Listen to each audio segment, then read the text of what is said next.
हमें अपने जीवन की एक बात याद आ गई। हम अपने विद्यार्थी जीवन में पूज्य गुरुदेव भक्तमाली जी के चरणों में थे,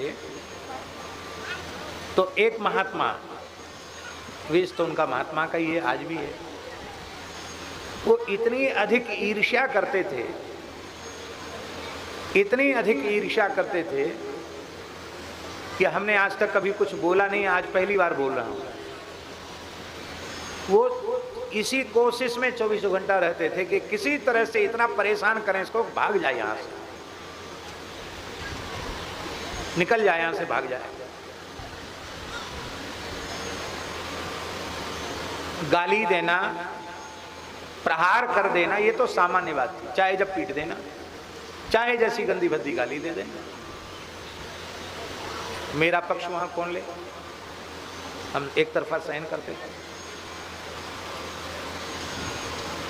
उसका एक कारण यह भी था कि हमसे पहले तमाम लोग महाराज जी से पढ़ रहे थे व्याकरण, और हम जब पढ़ना शुरू किए तो 4-6 महीने के बाद ही महाराज जी ने कहा हम तो बहुत आगे बढ़ गए।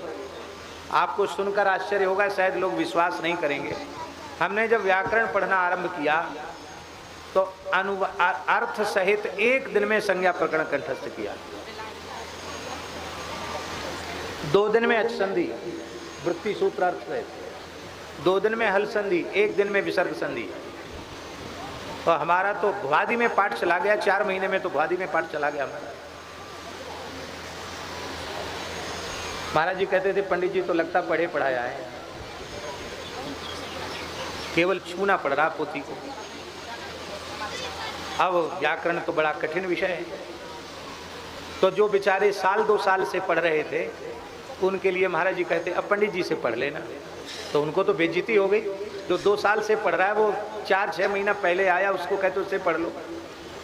तो महाराज जी थोड़े दिन बाद तो जैसे ही हमारी लघु सिद्धांत पूरी हुई, महाराज जी कहते अब तो पंडित जी ही पढ़ाएंगे, हमको उतनी फुर्सत भी नहीं है, इनसे ही पढ़ लो।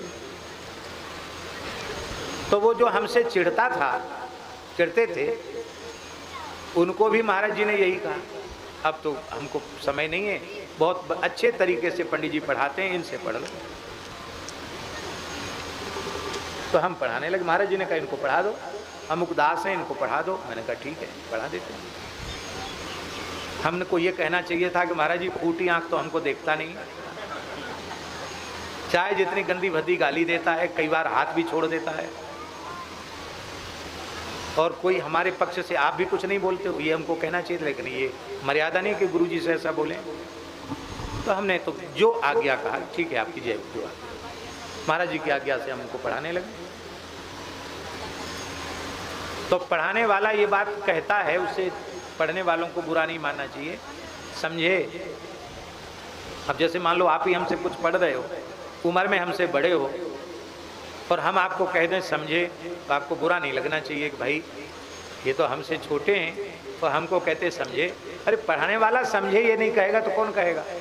तो हमने कहा समझे।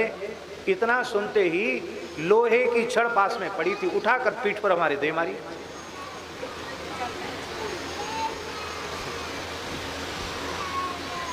साला विद्यार्थी हमको कहता समझे, मैं रोने लग गया। लोहे की छड़ से गुस्सा में तेज प्रहार, हम रोने लग गए। महाराज जी वहीं थे। महाराज जी ने कहा पंडित जी क्या बात थी, पढ़ा रहे थे, क्यों रो रहे? हमने कहा इन्होंने लोहे की छड़ से मार दिया। क्यों? तो हमने कहा समझे, तो इन्होंने मार दिया, ले समझे। महाराज जी ने उसका नाम लेकर कहा तुम मूर्ख ही रहोगे जीवन भर, तुमने पढ़ाने वाले में गुरु तत्व का दर्शन नहीं किया, तुमने गुरु तिरस्कार किया है, गुरु अपराध किया है, तुम जीवन भर मूर्ख रहोगे और ऐसे ही भटकते रहोगे। मैंने पूज्य गुरुदेव भक्तमाली जी की वाणी से कभी इस तरह की बात अपनी वाणी से नहीं सुनी, पर उस समय महाराज जी कुछ दुखी हो गए और उन्होंने कहा आज भी वह वैसे ही भटक रहे हैं, संस्कृत नहीं पढ़ पाए तो नहीं ही पढ़ पाए। परीक्षा तो दी आचार्य तक, लेकिन परीक्षा देने से क्या होता है? परीक्षा तो तमाम लोग देते हैं। अभी पूछो आचार्य की परीक्षा देने वालों से कि आचार्य शब्द की प्रकृति क्या है, प्रत्यय क्या है, उसकी व्युत्पत्ति क्या है, आचार्य शब्द की परिभाषा क्या है, तो आचार्य में पढ़ने वाले आचार्य की परिभाषा नहीं बता पाएंगे, तो क्या खाक आचार्य पढ़े।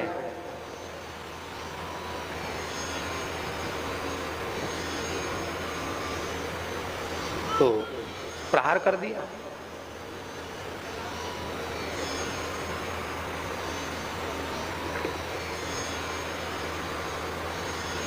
खैर महाराज जी ने कहा अब इनको कभी मत पढ़ाना, और महाराज जी ने उनको कह दिया कि अब तुम मेरे पास भी पढ़ने योग्य नहीं हो। बोले नहीं हम आपसे पढ़ेंगे, इससे नहीं पढ़ेंगे। महाराज बोले हम तुमको नहीं पढ़ाएंगे, तुम ऐसे ही रह जाओ। ऐसे ही रह गए, अभी भी ऐसे ही है राम प्रताप। तो अब उन्होंने देखा कि तो वर्चस्व बढ़ता ही चला जा रहा है, तो महाराज जी कहीं बाहर चले जाते तो हमको पढ़ाने की सेवा मिलती कि अब तुम हमारे साथ चले जाओगे तो विद्यार्थियों को पढ़ाएगा कौन, तो तुम पढ़ाई भी तुम्हारी रुकेगी और पढ़ाना दोनों काम है। तो हमको महाराज जी छोड़ के जाते, तो हम पढ़ा करके फिर पढ़ने विद्यालय चले जाते। और ठाकुर जी के लिए जो भोग आता, महाराज जी के ठाकुर जी के लिए, उसमें 2 पारस आते थे। एक उनका भी आता था क्योंकि वो राम कथा कहते थे नीचे, एक उनको आता था, एक महाराज जी के ठाकुर जी के नाम से आता था। और हम विद्यालय से लौट के 2:30-3 बजे आते, तो सवेरे बाल भोग नहीं, और लौट के आते तो वो जानबूझकर बचा हुआ सारा भोजन समाप्त कर देते, बांट देते, किसी को बुला के खिला देते, नहीं तो बंदरों को खिला देते, केवल इस द्वेष के कारण कि इसको भोजन न मिल जाए। शाम को 3-4 बजे तक एकदम भूखे, कुछ खाया पिया नहीं, भूखे।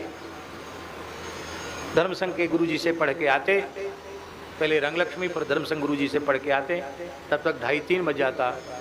और सुनो, ध्यान से सुनो, ये बातें जल्दी सुनने में नहीं आएंगी, और तुम लोग तो कोई विश्वास भी नहीं करोगे कि ऐसी परिस्थिति में भी कोई रह सकता है या पढ़ सकता है।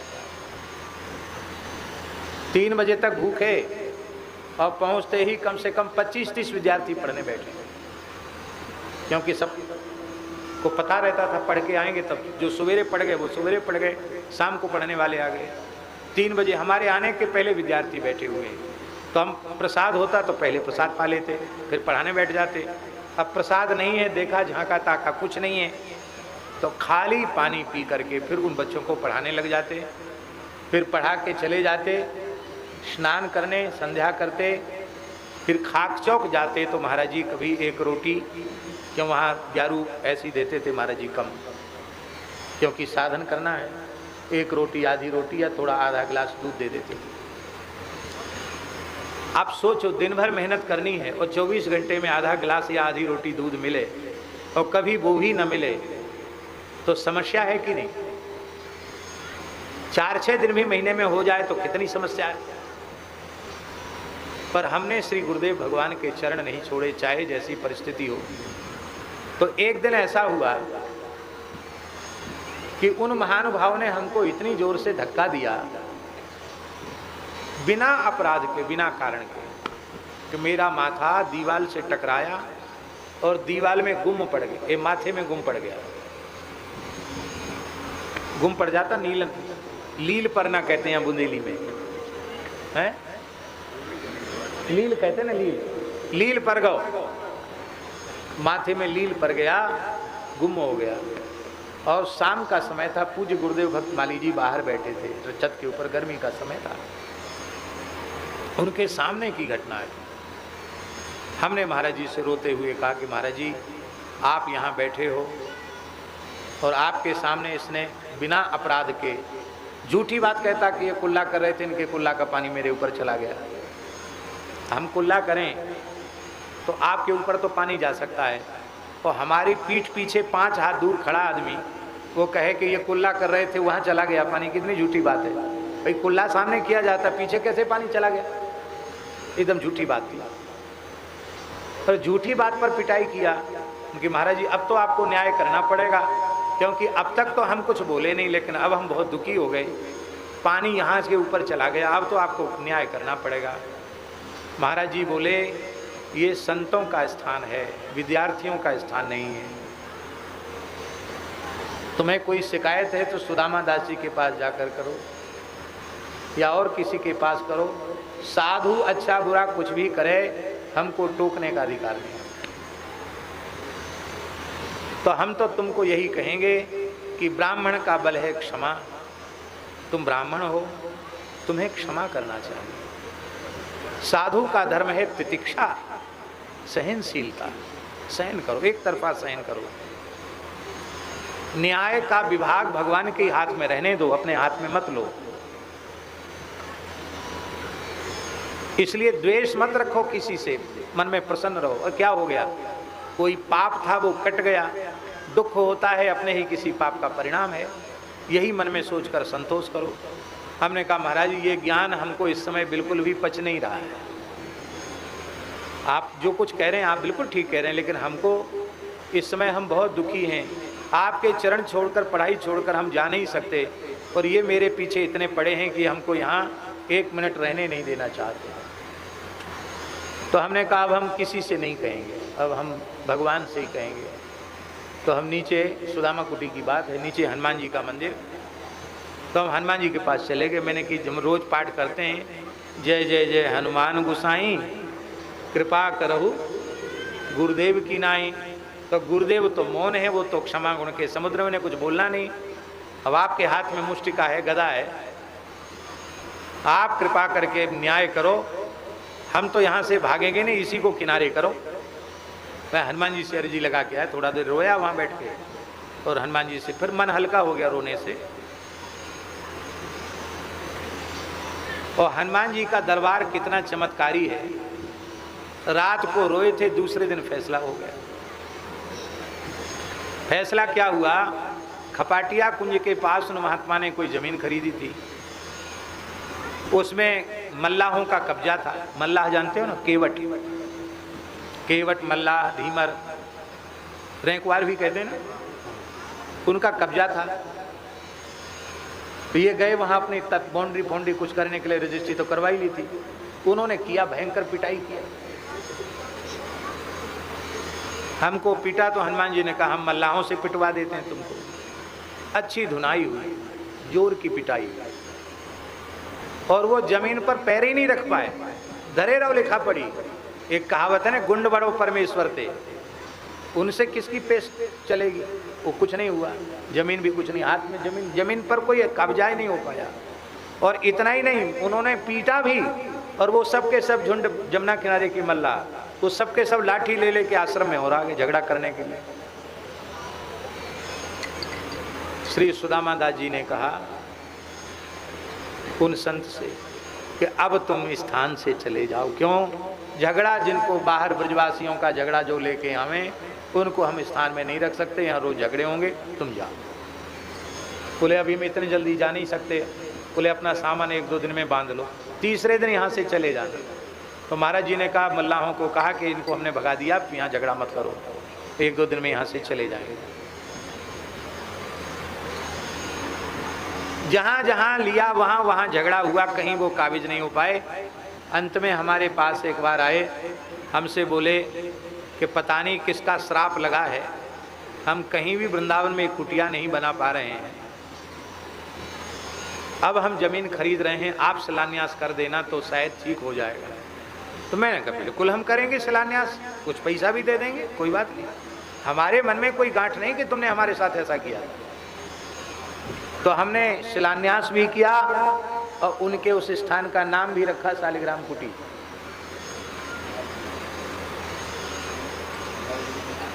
तो आज भी वही व्यक्ति पीछे लगा हुआ। पर ठाकुर जी की कैसी कृपा, जो साधुओं का सर्वोच्च स्थान है, रेवासा धाम, रेवासा पीठ, जिस पीठ का इतना बड़ा प्रभाव संपूर्ण भारतवर्ष में है कि अयोध्या के 80% स्थान रामानंद संप्रदाय के उस परंपरा के हैं। पूरे भारतवर्ष के 80% स्थान उस परंपरा के हैं, लाखों साधु उस परंपरा में हैं। और हमने तो सपने में भी नहीं कभी सोचा था, लेकिन श्री भगवान अग्रदेवाचार्य जी की इच्छा, श्री स्वामी राघवाचार्य जी महाराज की कृपा, और न चाहते हुए हमको उसको स्वीकार करना पड़ा। वह ऐसा अद्भुत स्थल है रेवासा धाम जहां जानकी जी के नूपुरों की ध्वनि आज भी सुनाई पड़ती है। अकबर आकर वहां नतमस्तक हुआ। संत दादू दयाल जी 3-4 बार वहां पधारे दर्शन करने के लिए।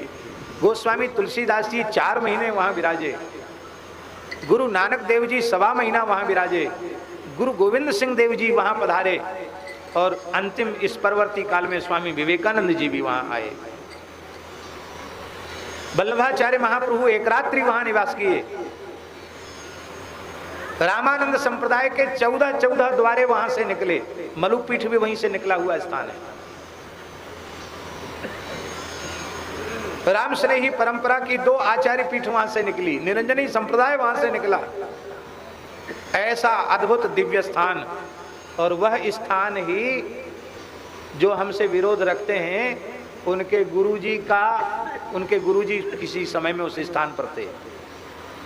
तो आज भी उनके मन में हम कहना ये चाहते हैं कि तुम करो कितना जलते हो, कितनी ईर्ष्या करते हो, भगवान जिसको जहां प्रतिष्ठित करना चाहते हैं उसको कोई रोक नहीं सकता, कोई टोक नहीं सकता। ये भगवान की इच्छा है।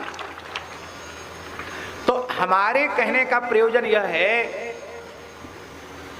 कि महाराज जी ने स्पष्ट कर दिया कि भाई हम विद्यार्थी का पक्ष नहीं ले सकते।